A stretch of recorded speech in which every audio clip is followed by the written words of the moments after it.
Hi, my name is Lily Conway, and I am a junior in agriculture and applied economics, and this is our Exam 2 podcast.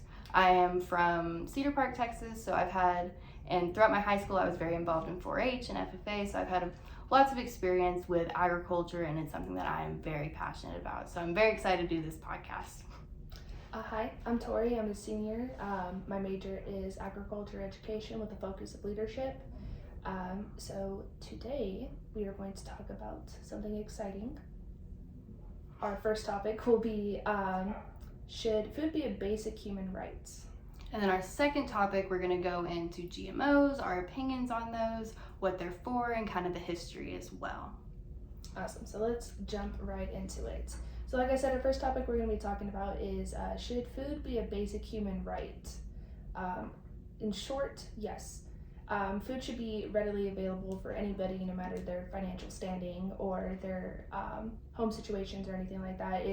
It's a basic thing. We all need it to survive. So that kind of just goes with that question. Hunger has unfortunately and always will be a problem in the foreseeable future unless we do something to stop it. Some things that are available to help hunger are food banks. However, I do have personal ties in the food bank. I took an internship during the summer at the South Plains Food Bank, and I did see some things that were really disappointing. A lot of things that they gave out in the food boxes were all junk. It was candy, it was processed foods, it was chips. So one things that we can start doing is we should start giving out things that have nutritional values, fruit, meat, dairy products, things like that would help especially children get the nutritional values that they need. We actually looked up the obesity in Lubbock, and the obesity level in adults is up to 36.3%. So that's really disappointing to hear that. Yeah, and hearing that like the obesity rate here is so high, it really hits close to home. With also in Lubbock, 51.56, our poverty rate is that much higher than the United States average. So, I mean, with her experience working in the food bank, she really got to see up close and personal. And it's really interesting to see how it hits so close to home, even in our college town, because it is an issue that no matter what, it hits everyone. And I do agree. I think that food is a basic human right because we need food to live and nobody should be going hungry. But this is an issue that we've been facing for quite a few years, and it's something that we're going to continue to face if there are not things that we do to increase that quality of food, increase better distribution of healthy food. Nothing's going to get better unless we can do that. Yeah, so I really liked how you mentioned distribution. However, I'm looking at food insecurity and food problems as a quantity and quality issue. So we should be donating, or at least food banks should be getting food that has of higher quality. And obviously we need a lot more of it. So one ways that the U.S. can fight food insecurity, and have been doing for a while now, we actually looked it up, it's pretty interesting. There's this thing called snack benefits. From what I understand, correct me if I'm wrong, is you provide snacks. Yeah, so that's kind of like the SNAP benefits and snack benefits, all of that kind of fall under food stamps. And so what those programs do is they help out individuals who are facing poverty, who are facing food insecurity, and cannot necessarily afford to get those foods. But what she has seen is the big issue with all of these foods and federal benefits that our government is providing is it's not healthy food. And while it may get you fed, it's not getting you fed in a healthy way, and it's increasing obesity rates around the country. And one thing that it's a common misconception is that people who are food insecure are skinny and starving. That's not the case.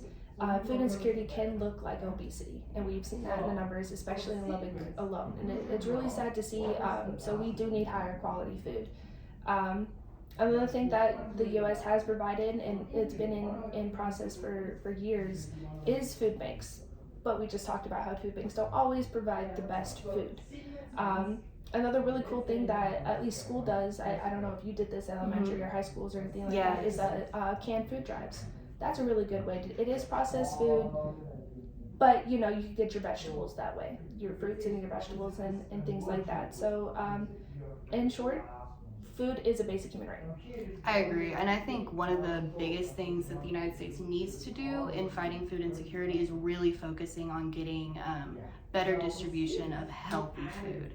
Because like we said, we talked about the obesity rate and how high it's going. While those people may not look like they're starving and they're constantly being fed bad things. So it's hurting their body, it's hurting everything else. And it's ultimately putting them farther back in life and farther behind as well. And one other thing I actually do know about like the food benefits and SNAP benefits, all that, food stamps, is whenever people are on those government benefits, it can make it harder for them to even go buy a house if they do get enough money saved up, because it'll show based on the eyes of the government, yeah, they may have enough money, but they're on food stamps, so they clearly don't have anything. So it really pushes people further back while they may be getting food. There's also different disadvantages there as well. Awesome. All right. And so I guess that can kind of lead us into our next topic, talking about food insecurity. One of the biggest ways that we kind of fight food insecurity is through GMOs. So what GMOs are is they are genetically modified organisms. And for it to be a GMO, one or more changes has to be made to the genome. Now, GMOs can be used for many different things, whether it's creating insulin, maybe doing pesticide resistance. It can increase shelf life and reduce cost of food, which is something that can definitely help with food insecurity, especially increasing shelf life. We talked about how fruits and vegetables, if they do get them, they're gonna go bad. And so with these GMOs, we can increase shelf life and hopefully increase distribution to these less fortunate individuals facing food insecurity.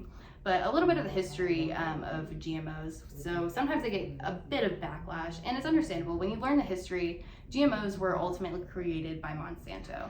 Now, Monsanto is the same company that made Roundup. They are the same company that made Agent Orange and produced it for the US government during the Vietnam War. They're not great. They don't have a good rap. But one of the cool things they did do is in 1982, they produced the first genetically modified plant cell. And then later on in 1994, they produced the RBGH growth hormone, which can increase milk production. And as we know, like getting milk and things to less fortunate individuals is very hard because of the shelf life. So that is a good thing that has come out of genetic modification. But I do know that there are some backlash type things on genetic modification. There's a few things that people are not exactly comfortable with. Yeah, so I grew up thinking that GMOs were bad. I mean, you think about food and you think about chemicals and put those together. That's not a really fun thing to think about. I know that many GMOs increase antibiotic resistance. Yes, so that's one of the very bad things actually about GMOs is whenever we're using these pesticides and we are genetically modifying these plants, it can lead to antibiotic resistance. And if we're eating these things with antibiotic resistance, that can also impact us as consumers as well. And if we can't fight disease, we can't stay healthy. So it's definitely a catch-22 with some of the disadvantages of GMOs as well. I've also seen some things where people say that they can have allergic reactions to that, but there also is not a whole lot of research backing that up. But I think especially one of the great things about GMOs is reduced cost of production. So as we're talking about food insecurity, we know that inflation and people's financial and economic standings is a huge factor in whether they're able to get food on the table, whether it be healthy food or anything that they get. And so if we can, through genetic modification, if we can reduce cost and keep increased shelf life on those products and those produce and those vegetables, it can more easily and quickly get to the people who are in need, and they can keep them for longer, ultimately having a better nutritional value for them in their everyday meals. Yeah, so talking about shelf life connected to GMOs, I know tying back to the food bank, a lot of times when they do get fruits and vegetables, they're dead and gone and rotten within the day that they get them. So I can see how GMOs can help with that. Yeah, exactly. Well, and with GMOs, a lot of things they also do is they create plants and grow crops that are more desirable. So we're picking out those desirable traits. Like you're not going to want a tomato that's all bruised. Exactly. You're going to want a pretty tomato. And through GMOs and genetic modifications, we're better able to do that. I know one thing you think about, like if you see the corn that the natives grew here in North America, it's not the same as what we have today. And if we were still growing it like that and growing that type of organism, we wouldn't be able to feed everybody, which we already can't feed everybody. Which is true. So it would put us even farther back, which would be really detrimental to our society as a whole. Yeah, so a lot of misconceptions with GMOs, especially how I grew up. I'm sure how you grew up too, exactly. especially with how people are construing them, especially in the media and all that stuff. But we don't got to get into that. So GMO's good. So yes, in my opinion, I think GMOs are good. I think the benefits definitely outweigh the negatives. Aside from the whole antibiotic resistance thing, I think that's something that needs a lot more research and something that we need to figure out how to combat. But with the increased shelf life, the reduced cost, the pesticide resistance, and gaining those more those qualities that you want to see in your vegetables are going to be very important and also help fight food insecurity. So I think that it's really cool to see how genetic modification and that kind of agriculture science can go back and feed those people in need. Yeah, food should be available. Exactly. Plain and simple. And I hope that's everybody's opinion as well. Food is not even an argument when it comes to basic human rights. Everybody should have a full belly when they go to sleep. Exactly. And everyone deserves food. Exactly. So that's my opinion. I don't really know if you want to argue that.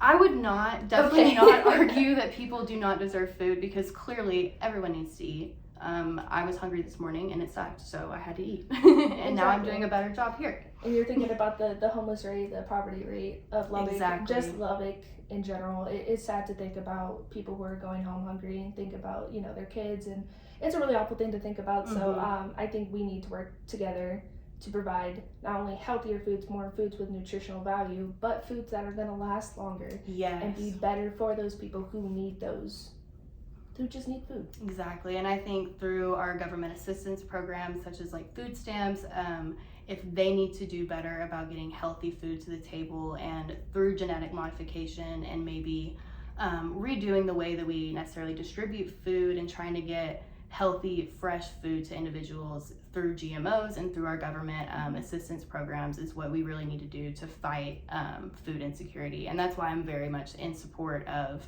genetic modification, because without it, we would be even farther behind on feeding everybody. Yeah. And not saying that, junk food is horrible. Right. We all love junk food. It's Halloween. We're all gonna eat candy. But let's start thinking about people who actually really need those nutritional values. And I think that is a really good place to leave off. Yeah, so today we talked about our opinions on whether or not food is a human right, what the government is currently doing to fight that, what are some of the holes within those systems, and we also talked about genetic modification and our opinions on the subject. So that's our podcast. Yeah. So once again, I'm Tory. I'm Lily, and thank you for watching.